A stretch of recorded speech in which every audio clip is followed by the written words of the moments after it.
Welcome back to my channel. It's been forever, but today I'll be showing you guys how to make a cropped v-neck jumper. For the materials, you would need a sweater of your choice, a sweater knit material, and also an elastic band.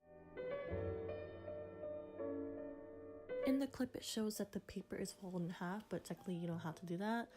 So basically what you're going to do is you'll be tracing the bodice of the sweater, and I also extended the length of the sweater because I wanted it to be a little bit longer.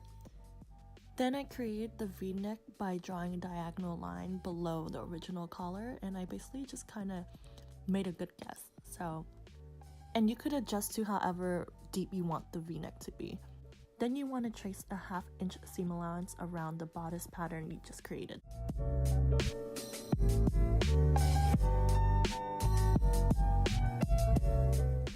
So when you cut out your pattern, it should look like this.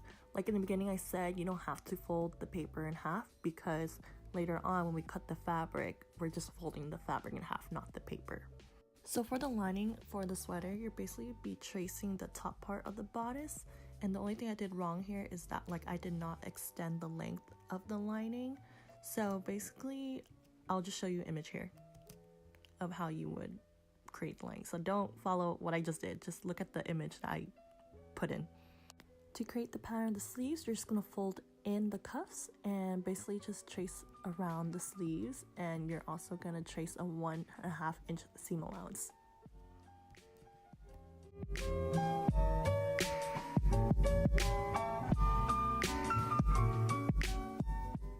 For the cuffs of the sleeves, you can see that the edge of the cuffs, there's no seam, so they're basically folded in. So what you're going to do is you're going to measure the width of the cuffs and the length of the cuff, and for the length of the cuff you're gonna double that. So say if you wanted the length of the cuff to be 3 inches, then you would make it 6 inches because you're gonna fold it in. Then you also want to trace a 1/2 inch seam allowance around the cuffs.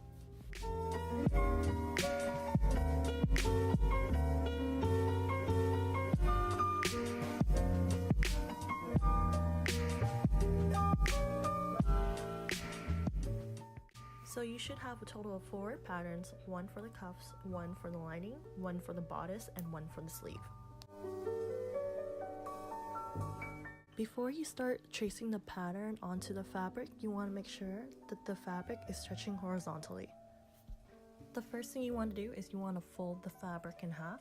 Then you're going to lay the pattern on top of the fabric, and you want to align the fold of the fabric with the fold of the pattern, or the imaginary fold of the pattern.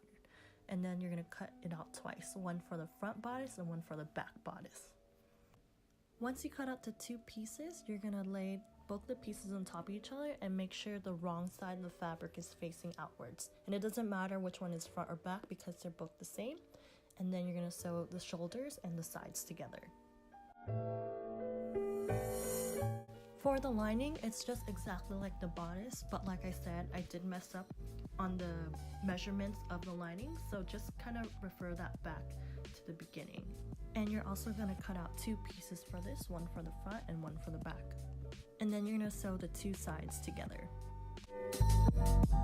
Before you start tracing the pattern on the fabric, you're going to make sure that the stretch is vertical. So you want to fold your fabric in half, and then you want to align the fold of the fabric with the imaginary fold of the pattern.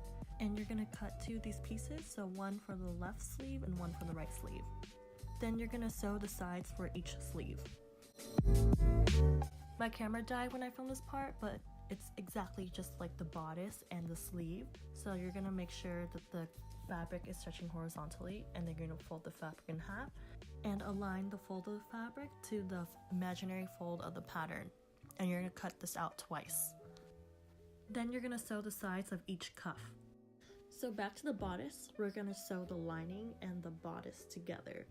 So for that, we're going to have both of the right side of the fabrics touching each other for the lining and the bodice. And then we're going to align the neckline for both of them together, and then we're going to sew around. I'm not sure if my explanation is correct, but you can see on the video. I'm sorry guys, this was made up on the way, okay?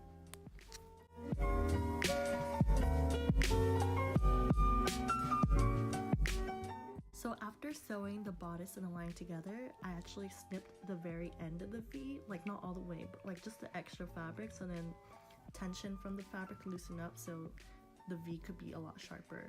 And here you can see that I'm like really struggling, like trying to put the lining back inside in the bodice because like I said, the lining wasn't like long enough, so it kept like flipping in and out. So after struggling to put the lining inside of the bodice, I actually flipped it wrong side out again because for this part you need it for the sleeves.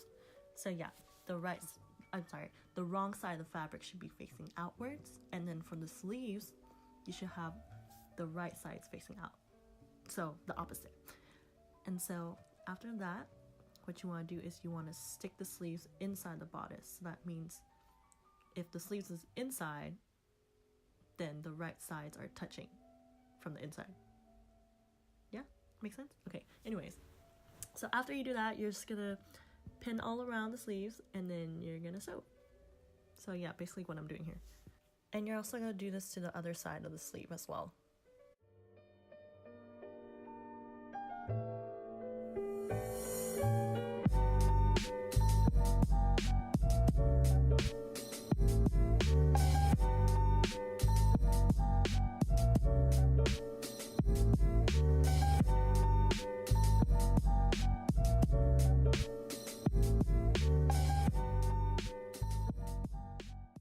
After you're done sewing the sleeves together, you're gonna pull the sleeves right out of the bodice and it should look like this. For the cuffs, you want to make sure the wrong side is facing outwards, and then you're gonna fold it in half inwards, so it's like folding a sock. So make sure the right side of the fabric is facing outwards once you fold it in half. It should look like this. When you sew the cuffs to the sleeves, you want to make sure that the sleeves is right side facing out. And you're gonna stick the sleeve inside the cuff, making sure that the raw edges are touching each other. Also, the circumference of the sleeve is a lot wider than the cuffs, so we're actually gonna have to kind of gather the sleeves to fit the circumference of the cuffs, if that makes sense. Yeah, so you can see it on here as I film, so just kind of, yeah, just watch it.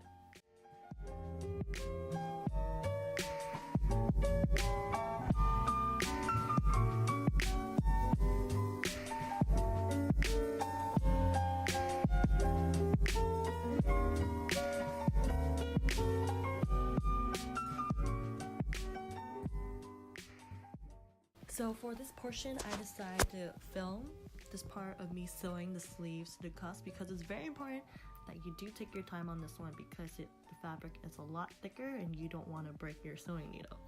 So, and plus like it's gathered too, so you want to make sure your gathering is like even. But yeah, definitely take your time on this one. Don't rush it or anything because like I said, the fabric is thick and too you might break your needle. So, and this is a clip showing off the sleeve.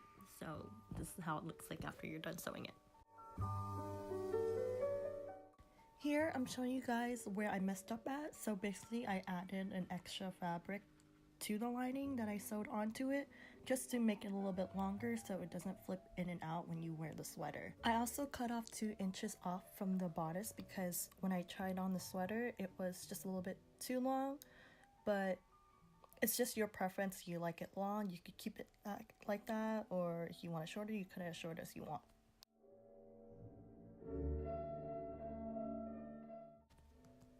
Then you want to fold the fabric an inch inward so you can make a casing for the elastic. And you're going to do this all around the bodice.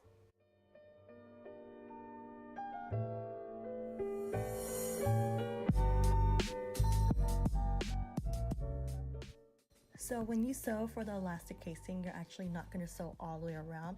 You're just going to leave at least an inch or 2 inch gap for the elastic casing. So there should be an opening for you to put the elastic in. And I'm also sewing 1/2 inch seam allowance.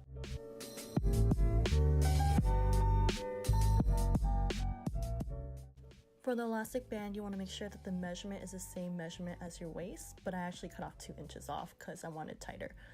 So then after that, you're going to cut the elastic band in half so it'll fit inside the casing. With the safety pin, you want to pin it to one of the ends of the elastic band and you're going to put it inside the elastic casing. As you pull the elastic through the casing, you want to make sure that the other end of the elastic is still sticking out. Once the elastic meets the other end, you're going to sew both the ends of the elastic together. Then you're going to stick the elastic back in the casing and then you're going to close up the casing with a straight stitch.